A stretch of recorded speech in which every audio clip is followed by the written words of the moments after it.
अगर आप UP police या एसएससी जीडी की तैयारी कर रहे हैं तो आपके लिए हिस्ट्री के 30 मोस्ट इम्पॉर्टेंट क्वेश्चन लेके आए हैं, तो वीडियो को पूरा देखें, स्किप ना करें। तो चलिए आज का पहला क्वेश्चन देखते हैं।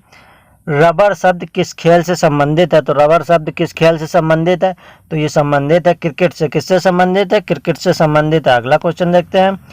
पुरुषों की बैडमिंटन प्रतियोगिता है, तो पुरुषों की बैडमिंटन प्रतियोगिता कौन सी है? तो पुरुषों की बैडमिंटन प्रतियोगिता है थॉमस कप। कौन सी है? थॉमस कप है। अगला क्वेश्चन है। आगरा नगर की स्थापना किसके द्वारा की गई थी? तो आगरा नगर की स्थापना किसके द्वारा की गई थी? तो ये की गई थी सिकंदर लोदी के द्वारा। किसके द्वारा की गई थी? सिकंदर लोदी के द्वारा की गई थी। अगला क्वेश्चन है। लोदी वंश का अंतिम शासक कौन था? तो लोदी वंश का अंतिम शासक कौन था?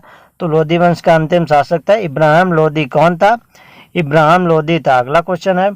विजयनगर साम्राज्य की स्थापना कब हुई थी? तो विजयनगर साम्राज्य की स्थापना कब हुई थी? तो ये हुई थी 14वीं सदी में। कब हुई थी? 14वीं सदी में।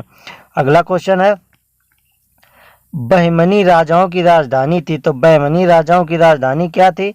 तो बहमनी राजाओं की राजधानी थी गुलबर्गा। क्या थी? गुलबर्गा थी। तो बहमनी राजाओं की राजधानी क्या थी? गुलबर्गा थी। अगला क्वेश्चन है। कृष्णदेव राय ने निम्नलिखित में से किसके साथ मैत्रीपूर्ण संबंध रखे थे? तो किसके साथ मैत्रीपूर्ण संबंध रखे थे? तो रखे थे पुर्तगाली के साथ। किसके साथ? पुर्तगालियों के साथ। अगला क्वेश्चन है। किस सुल्तान ने अपनी आत्मकथा लिखी है? तो किस सुल्तान ने अपनी आत्मकथा लिखी है? तो ये लिखी है फिरोज तुगलक ने। किसने लिखी है? फिरोज तुगलक ने अपनी आत्मकथा लिखी है। अगला क्वेश्चन है। लोदी वंश का सर्वाधिक शक्तिशाली सुल्तान था, तो लोदी वंश का सर्वाधिक शक्तिशाली सुल्तान कौन था? तो ये था सिकंदर लोदी। कौन था? सिकंदर लोदी था। अगला क्वेश्चन है। रजिया बेगम को सत्ताच्युत करने में किसका हाथ था? तो किसका हाथ था? तो इसमें हाथ था तुर्की का। किसका हाथ था? तुर्की का था। अगला क्वेश्चन है। किसने भूमि मापने का पैमाना गज ए सिकंदरी का प्रचलन किया था? तो गज ए सिकंदरी का प्रचलन किसने किया था? तो ये किया था सिकंदर लोदी ने। किसने किया था? सिकंदर लोदी ने किया था। अगला क्वेश्चन है। नहर निर्माण का करने वाला दिल्ली का प्रथम सुल्तान कौन था? तो नहर निर्माण करने वाला दिल्ली का प्रथम सुल्तान कौन था? तो ये था गयासुद्दीन तुगलक। कौन था? गयासुद्दीन तुगलक था। अगला क्वेश्चन है। अलाई दरवाजा का निर्माण किस सुल्तान ने करवाया है? तो अलाई दरवाजा का निर्माण किस सुल्तान ने करवाया है? तो ये करवाया अलाउद्दीन खिलजी ने। किसने करवाया? अलाउद्दीन खिलजी ने कराया। अगला क्वेश्चन है। तैमूर के आक्रमण के बाद भारत में किस वंश का राज्य स्थापित हुआ? तो तैमूर के आक्रमण के बाद भारत में किस वंश का राज्य स्थापित हुआ था? तो ये हुआ था सैयद वंश का। किसका स्थापित हुआ था? सैयद वंश का हुआ था। अगला क्वेश्चन है। मोहम्मद गौरी किस वंश का था? तो मोहम्मद गौरी किस वंश का शासक था? तो मोहम्मद गौरी किस वंश का था? तो ये था संसबनी वंश का। किस वंश का था? संसबनी वंश का। गुलाम वंश का था कुतुबुद्दीन ऐबक। निम्नलिखित में से कौन अपने को ईश्वर का अभिशाप कहता था? तो कौन था जो अपने को ईश्वर का अभिशाप कहता था? तो ये था चंगेज खां। कौन था? चंगेज खां अपने को ईश्वर का अभिशाप कहता था। अगला क्वेश्चन है।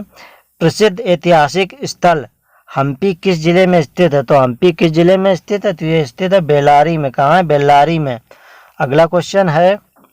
विजयनगर साम्राज्य की वित्तीय व्यवस्था की मुख्य विशेषता क्या थी? तो विजयनगर साम्राज्य के वित्तीय व्यवस्था की मुख्य विशेषता क्या थी? तो इसकी विशेषता थी भू राजस्व। क्या विशेषता थी? तो भू राजस्व थी। अगला क्वेश्चन है। इंकलाब का नारा किसने दिया था? तो इंकलाब का नारा किसने दिया था? तो इंकलाब का नारा दिया था मोहम्मद इकबाल ने।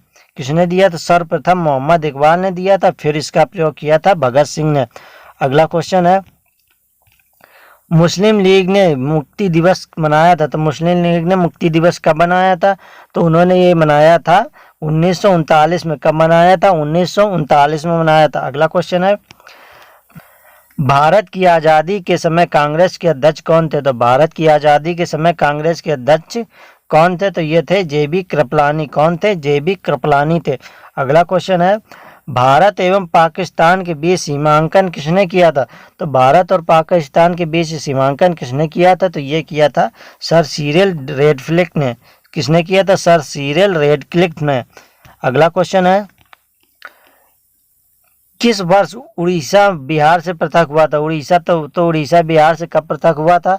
तो ये पृथक हुआ था 1930 में। कब पृथक हुआ था? 1930 में। इससे पहले उड़ीसा किससे पृथक हुआ? बिहार से। सैडलर आयोग का संबंध किससे है? तो सैडलर आयोग का संबंध किससे है?